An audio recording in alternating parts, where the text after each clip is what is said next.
Welcome to Golden Mastermind Seminars Radio with your host, Jeffrey Combs. Tuesday afternoon, 2 Tuesday, Jeffrey Combs. Welcome to Facebook Live here on a rainy California day. It's like, when does it end? Soon, we hope. It is March 14th. We're halfway through the month of March, the first quarter of 2023. What a unique, interesting year that it is already.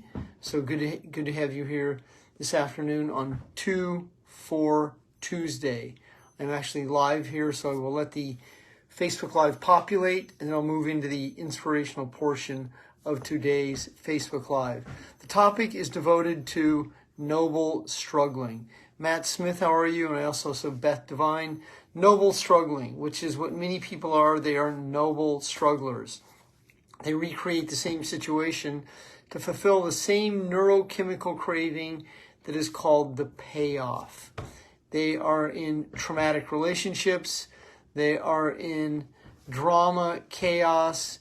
They struggle financially. They struggle emotionally. Perhaps you are the recovering child of noble strugglers, or you're a adult child of narcissists, adult child of codependents, adult child of strugglers. And if that is you, this content is to assist you to understand, even today, even in your own recovery, are you really living your best life? Even in recovery, are you in a place that you are transcending that struggle trauma bond, or are you still struggling financially to be able to make ends meet, just get by? Or health-wise, are you still dragging around that extra 10, 15, 20 pounds that you know that you could let go of, but the pleasure isn't worth the pain, and you continue to live in that payoff? Struggle creates payoff. Now, the first time that I really began to identify with struggle in written context was from this book right here, Stuart Wilde, The 3 Keys to Self-Empowerment. Now, this book was originally a little book like this, and then Wilde took it to Hay House Publishing, and then Hay House Publishing created this book right here, The 3 Keys to Self-Empowerment. And right here, he has a chapter called, The Strugglers Hit Parade, right there. The Strugglers Hit Parade, and Strugglers crave acceptance. Strugglers crave drama. And it says right here, strugglers often have big egos. Now, big ego in context to what it would mean today is that strugglers usually create a lot of drama, and they end up in the hospital a lot. They end up in the ER a lot. They end up on a lot of medication. They seek a lot of attention. They create a lot of conflict. And their ego is a very inflated lower self, not from arrogance or egotism, but they crave attention. These are the people who manifest illness, and then they tend to live on pharmaceutical medication and have challenges ever taking themselves off of it. Or they live on food and or alcohol, and then they want a lot of attention. They tend to get rescued by other people. They live in entitlement, and they feel that they deserve to struggle. And if that is you or anyone you know, you want to take a really good look at the cause that creates the effect of why you just get by, or why these people get by. And if you are in relationships with these people, you want to have very clear boundaries, or perhaps really evaluate the relationship. If you have an employee that chronically calls in sick, or it chronically whines, or chronically complains, or any of these situations of why people do what they do, you want to be able to not be entangled in these type of relationships. Mark Jackson, Super Bowl performer for the Denver Broncos, has joined me. Mark, good to see you. I had the privilege of coaching Mark's father back in the day. Wendy Pett, an exceptional life and success coach, has joined. Beth Devine, Anna Lee Rose, Tony Winger, good to see you, Tony, and Kira Ferricho, world-class painter. Scott Lucas, who is an exceptional contributor to sobriety consciousness, a lot of exceptional people. So all of you that I just mentioned, all of you, and Annalie Rose, I know all of you are in your own levels of recovery. And how many of you struggled with your addictions? How many of you struggled with your careers? How many of you struggling, and how many of you became noble strugglers to where struggling becomes a way of life? It's called the Strugglers Hit Parade. It's waving the struggle flag. It's being a noble struggler, just barely pulling it off, barely getting by, moving from couch to couch at times, or barely making the payment at the last minute, or after you've retired or after you've walked away from a career, never really being able to monetize a new business venture because it has been a struggle for you. Struggle creates a neurochemical dependency to grief, apathy, pride, regret, and touches on a multitude of emotions. And if you grew up in a noble struggler's household where the talk around money was very, very challenging, then your dialogue with money can be tainted by these noble strugglers.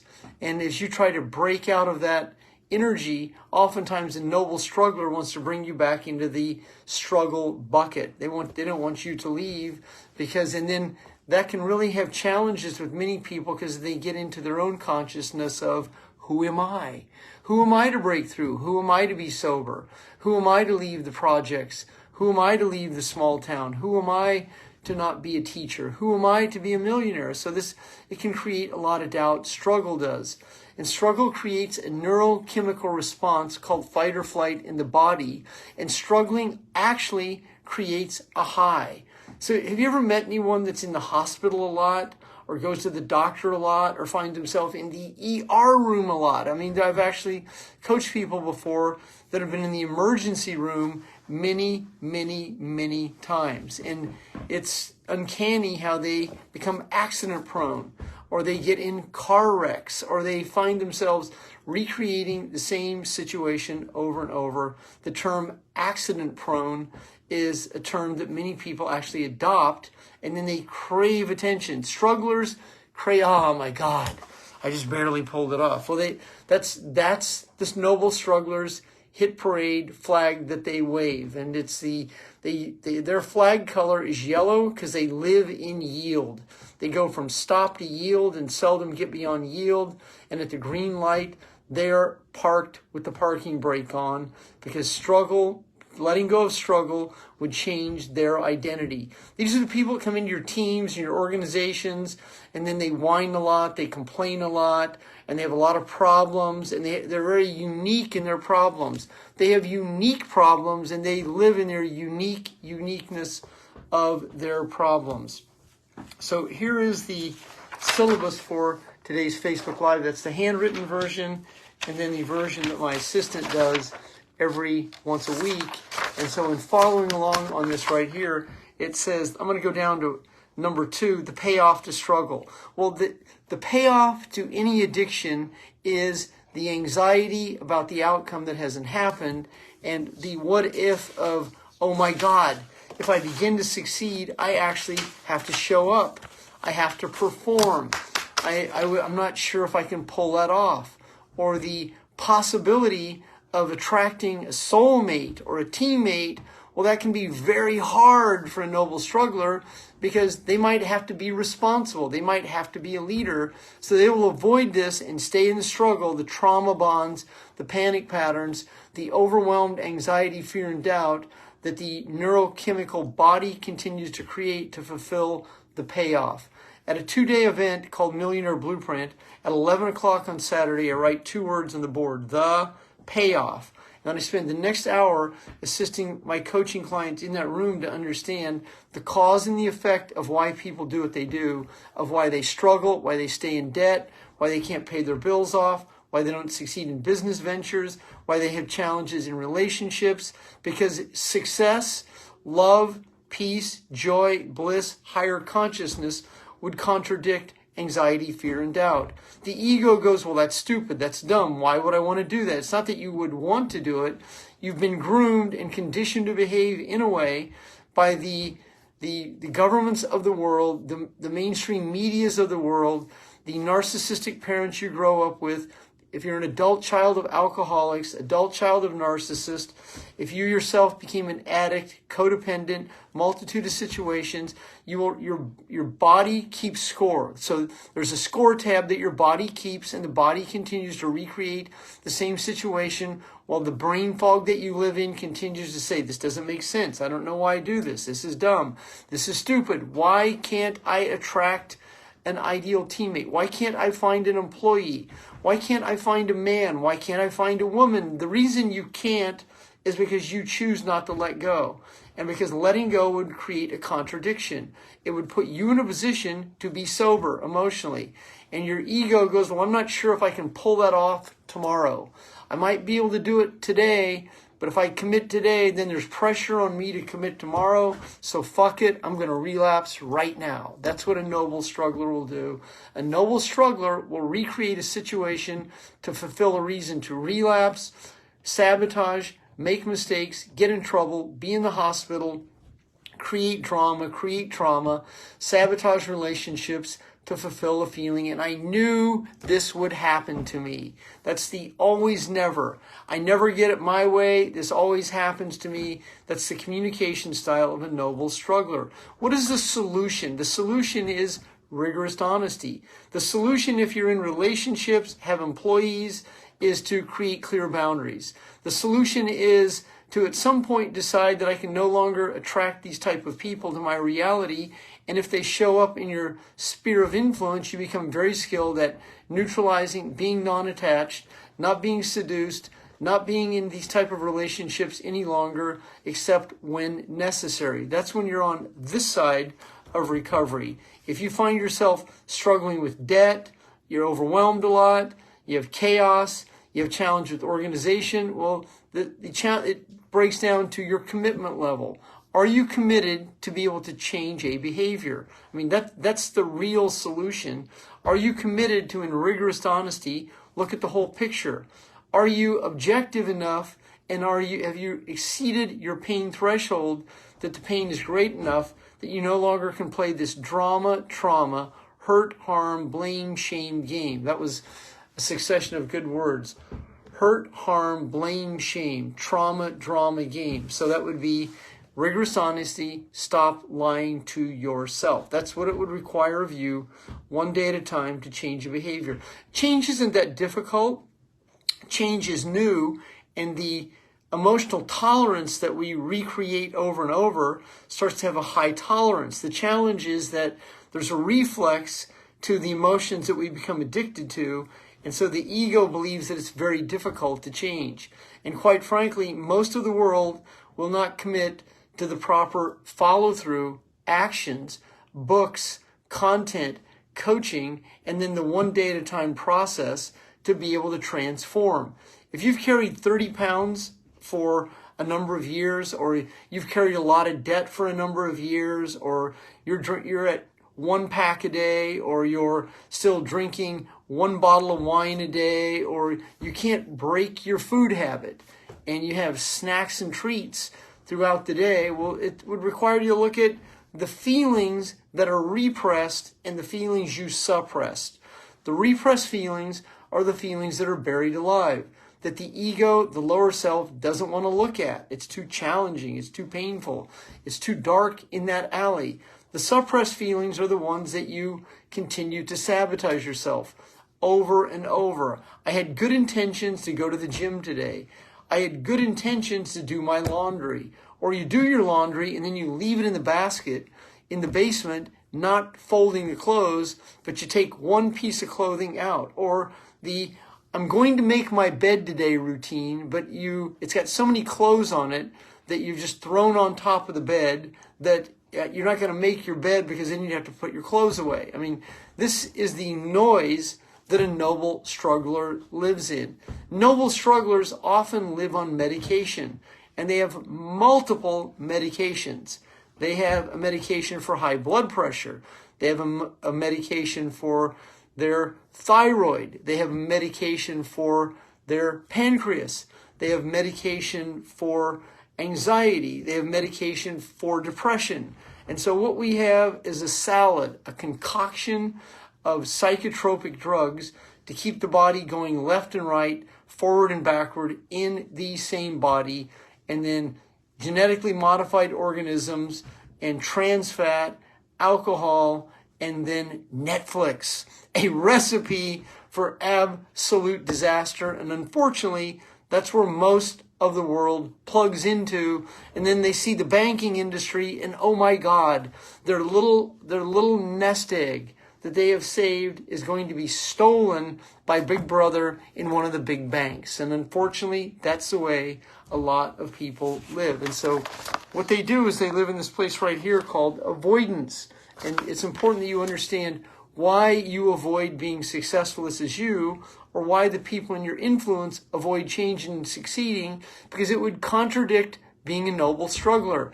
Being a noble struggler becomes very noble because there's so much nobility in being noble at struggling that noble struggling has its own yellow flag, the yield sign. And unfortunately, a large percent of the world chooses to reside there so they can create the payoff of, this doesn't make sense. I don't understand this. I put an ad in the newspaper and no one answered it. Or they live in that same space of, I went on one of those dating services and dating sites and all I found were a bunch of loser men or women. That's how the noble struggler continues to communicate between the mind-body connection of not being good enough. So there's a lot of guilt associated with struggling, and it's a lot of stuffed feelings. And there's the guilt, and then there's the shame of not being good enough that a large percent of the world continues to reside in. And if you look at money, is where an area that a large percent of the world struggles. And I have it right here. It's guilt and money. Noble strugglers tend to downplay money, and they tend to make comments about money, about rich people, and they tend to make comments about other people that have money and they don't, and they tend to justify, qualify, and validate why they struggle and why they continue to live in this situation. There's a high probability that the interest rate in the spring, because it looks like the Fed's going to bail out the banks, which if you know anything about the banking industry, you should have factored that around Friday. You should have went, yeah, I've been down this road before. I understand how this happens. It looks like the Fed will bail out Silicon Valley Bank. Did you know one investor pulled out $500 million right on Wednesday, right before that bank collapsed? If you know who that investor is, you definitely did not find that out on mainstream media.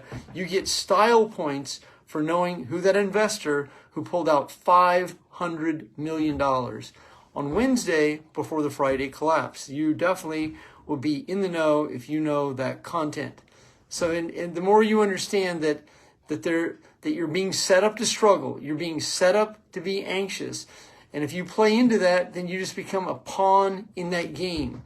But as you choose not to be part of that Ponzi, that matrix, and you choose not to play in that movie any longer, then you are no longer the mind-body connection to the events that shape the feelings. Go out and create commerce, create your own business, operate in free enterprise, or do whatever is going to be required of you to live a better life. Let go of the anxiety you hold on to, the fear you hold on to. Let go of how much anxiety you have about the debt you carry or the weight you carry, and do something about it and live in the solution. Let go of the, yeah, but that's simple for you. It's not so much that it's simple, it's a commitment. And if you commit to letting go, you'll start to become better at it, and the dividends and the results will begin to show up in ways that you may not have thought possible 2 years ago. There is a process. Josh just posted, outproduce your problems. Molly says there's no accident. I'm listening to this today. And my good friend Kevin Clinton Paulson says, stop lying to myself. At times, moment by moment. Yes, I understand. So it is a process. The struggle requires letting go of being a noble struggler and creating a vision of what peace would feel like.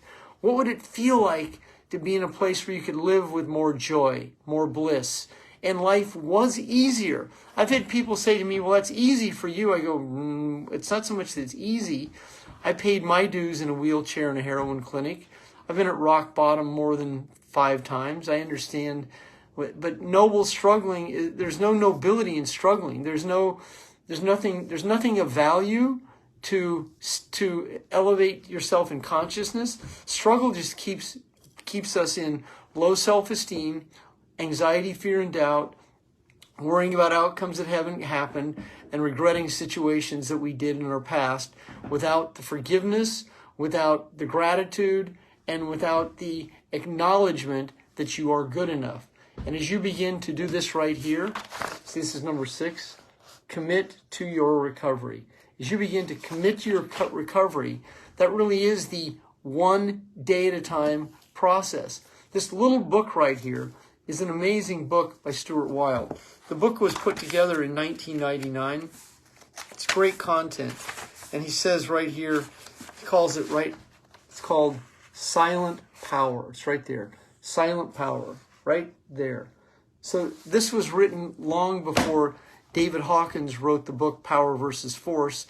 And I first started to access the term power by Stuart Wilde in the 90s. Now, prior to that, I associated power with force, thinking that power was powerlifting and powering it up in the gym and turning up the power and turning up the juice. And as I began to read this content, I realized how much of my life had been in force. How much of my life is, by God, I'm going to do this if it kills me. And a lot of my energy came from my will, which is actually pride. And that pride oftentimes holds us back. And the more that you understand the cause that creates the effect of why you do what you do, then you can separate your feelings from the events that shape them. Allison, good to see you this afternoon. Bob Campbell, good to see you. Always, Dorothy, good to see you.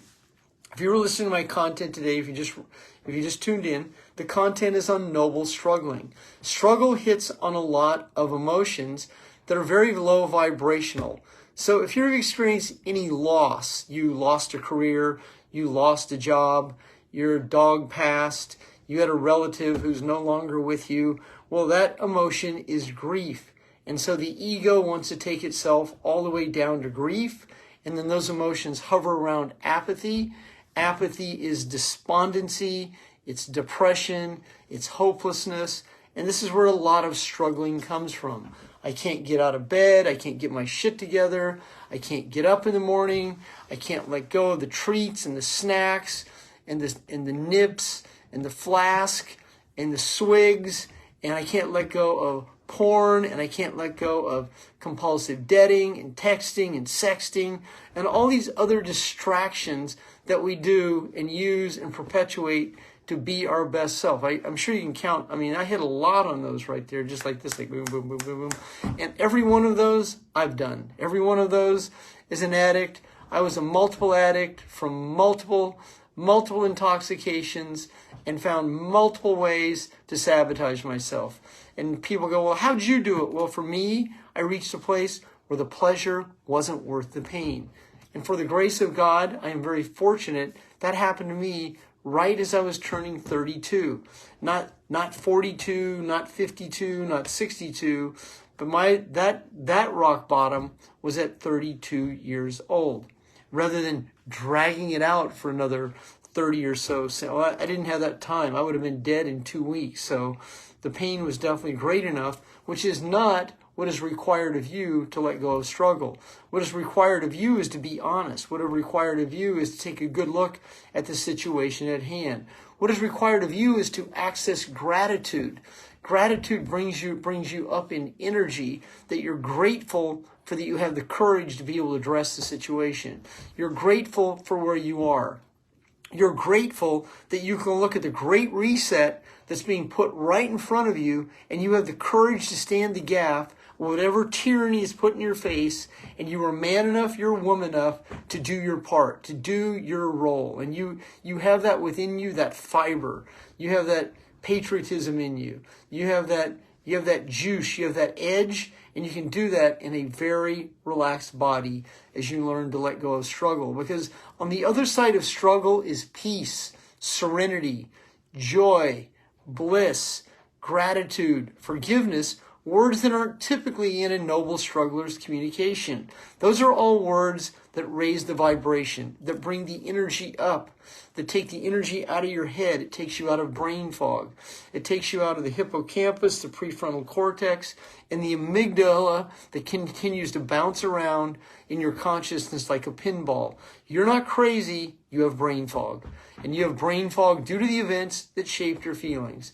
And as you begin to let go and separate your feelings from the events that shaped them, you'll begin to attract to your reality people and situations that will fulfill your cause, your meaning, and your purpose. Most of the world wanders around aimlessly, purposeless. They don't have a purpose. What am I supposed to do? What am I supposed to be? What am I going to be when I grow up?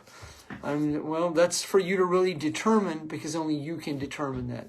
My name is Jeffery Combs. I'm the president and founder of Golden Mastermind Seminars Incorporated. I would be honored if you're on today's call and you'd like to reach out and converse with me to find out more about my coaching services for 2023, or you want to add on to your existing coaching. Congratulations to my exceptional client, Ted Hannick, who just rehired me today. Have a great afternoon, everyone.